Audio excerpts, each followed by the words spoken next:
Hello guys. तो मेरे को क्वांट्स की स्ट्रेटजी अपनी शेयर करने के लिए कहा था कमेंट सेक्शन में एक बच्चे ने, तो मैं अपनी क्वांट की स्ट्रेटजी शेयर कर रही हूँ।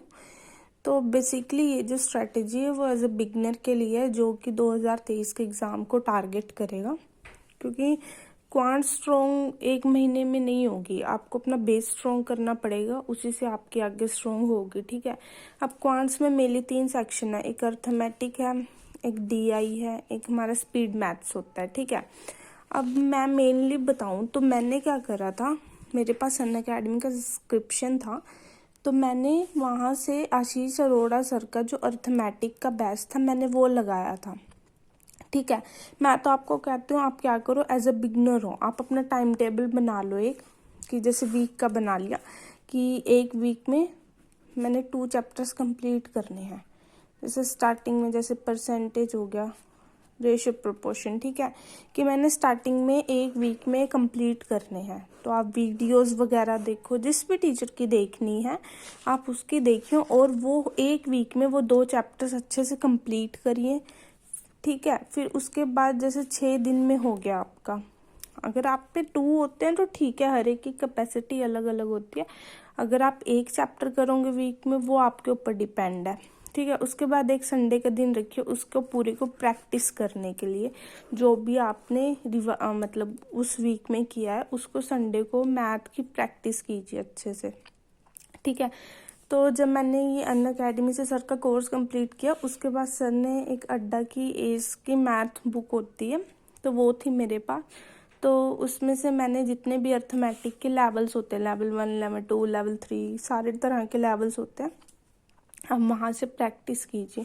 अगर आप ये दोनों भी चीज़ें कर लेते हैं आपका अर्थमेटिक बहुत ज़्यादा स्ट्रॉन्ग हो जाएगा। अगर प्रैक्टिस भी करेंगे, सिर्फ क्लासेस नहीं लगानी है, आपको बुक से भी प्रैक्टिस करनी है। आप बुक से नहीं, वैसे मेरे हिसाब से इस बुक में बहुत एक अच्छा वो है कि अगर हमने बैच से करके अगर हम यहाँ से प्रैक्टिस करेंगे तो एक अच्छी प्रैक्टिस हो जाती है, एक अंडरस्टैंडिंग बन जाती है क्वेश्चन की, क्योंकि हर लेवल का क्वेश्चन है, प्री से लेके मेंस लेवल तक का क्वेश्चन होता है। ठीक है।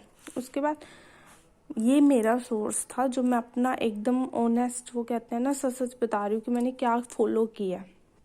ठीक है। उसके बाद जब मेरी ये पूरी मैथ की बुक हो गई थी, मैंने एक बार तो पूरी करी थी, और दूसरी बारी में जो चैप्टर्स मेरे थोड़े वीक थे मैंने वो किए थे। उसके बाद क्या किया था मैंने कि गाइडली का बंडल पीडीएफ ले लिया था, तो जो भी एग्ज़ाम शुरू हो गए थे उस हिसाब से मैं वहाँ से करती थी।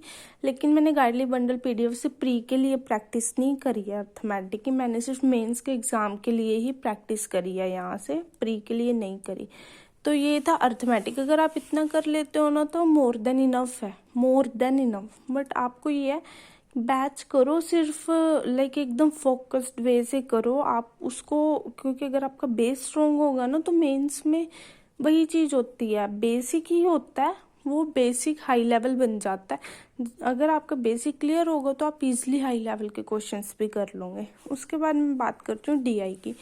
तो डीआई जो थी मैंने अच्छी, डीआई देखो ऐसी चीज़ है ना कि क्लासेस से हमें ज़्यादा नहीं आएगी, आप मैक्सिमम 10 क्लासेस लगा लो, 15, जहाँ तक एक अंडरस्टैंडिंग बन जाए आपकी, कि थोड़ा होता है ना कि डीआई आती कैसे है, जैसे उसका डाटा कैसे लेते हैं, अलग अलग शेप्स की होती है, उसका डाटा कैसे लेते हैं, एक थोड़ा आपको 10 क्लासेस से ना हिंट लग जाएगा, हाँ ऐसे सोल्व करते हैं। उसके बाद आप अपनी प्रैक्टिस कीजिए जितनी कर सकते हैं। जैसे आशीष सर है, वो अपनी एक अभ्यास मैगजीन डालते हैं, आप अभ्यास मैगजीन में बथेरी डीआईज है, पिछले मंथ्स के सारे उठा लो, डीआई सॉल्व करो, प्री लेवल की आपकी अच्छी प्रैक्टिस हो जाएगी। जब प्री होगी, मॉक टेस्ट होंगे, मॉक टेस्ट में डीआईज की, तो वहाँ से आपकी डीआईज बहुत अच्छी स्ट्रॉन्ग हो जाएंगी। उसके बाद फिर मैंने जब गाइडली की मेंस की बंडल पीडीएफ करती थी, तो वहाँ से फिर मेरी मेंस लेवल डीआईज भी कवर हो जाती थी सारी। और रही एक होता है स्पीड मैथ, सिंप्लीफिकेशन, क्वाड्रेटिक और नंबर सीरीज के।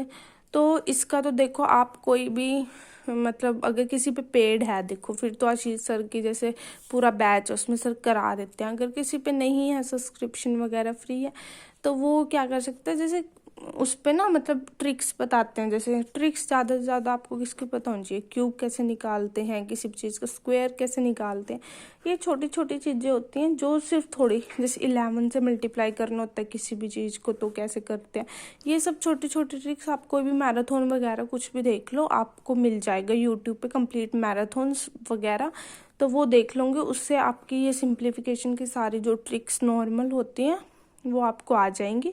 और क्या कहते हैं, एक जो नंबर सीरीज वगैरह देखो, इन सब के आप एक एक दो दो वीडियो देख लो, एक क्वाड्रेटिक की देख लो, क्योंकि क्वाड्रेटिक का मतलब एक वीडियो लाइक मैराथन टाइप या ऐसे यूट्यूब पे आपको बेसिकली मिल जाएगी, ठीक है। नंबर सीरीज का तो देखो आपको मेथड पता होना चाहिए कि सोल्व कैसे करना है, ठीक है, उसकी भी कोई एक वीडियो देखनी। उसके बाद तो इसकी प्रैक्टिस है, रोज आप क्या करो, जैसे किसी भी ऐप से क्विजेज आती हैं 10-10 15-15 क्वेश्चन की, रोज एक क्विज लगा लो, 2 लगा लो।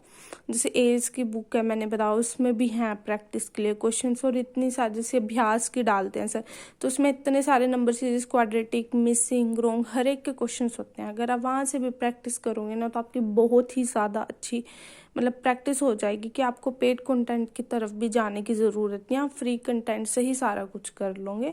तो ये मेरी एक ऑनेस्ट स्ट्रैटेजी थी जो मैंने फॉलो करी अपनी क्वांट्स के लिए, एंड मैं मतलब खुद अपना रिव्यू दे रही हूँ कि मैंने खुद रिजल्ट्स देखे हैं इस स्ट्रैटेजी से। अगर आप पूरे डेडिकेटेड वे से देखो, फोकस वे से फॉलो करोगे तो आपको रिजल्ट मिलेगा। बट हाँ, अगर आप ऐसे ही ना कंसिस्टेंट हो ना कुछ हो, फिर रिजल्ट्स नहीं मिलते हैं। सो कंसिस्टेंट होना पड़ेगा, आपको फोकस होना पड़ेगा, तो ये आपको रिजल्ट्स मिलेंगे। So thank you so much. अगर आपकी कोई भी क्वेरी हो आप कमेंट सेक्शन में पूछ सकते हैं मेरे से, and thank you so much.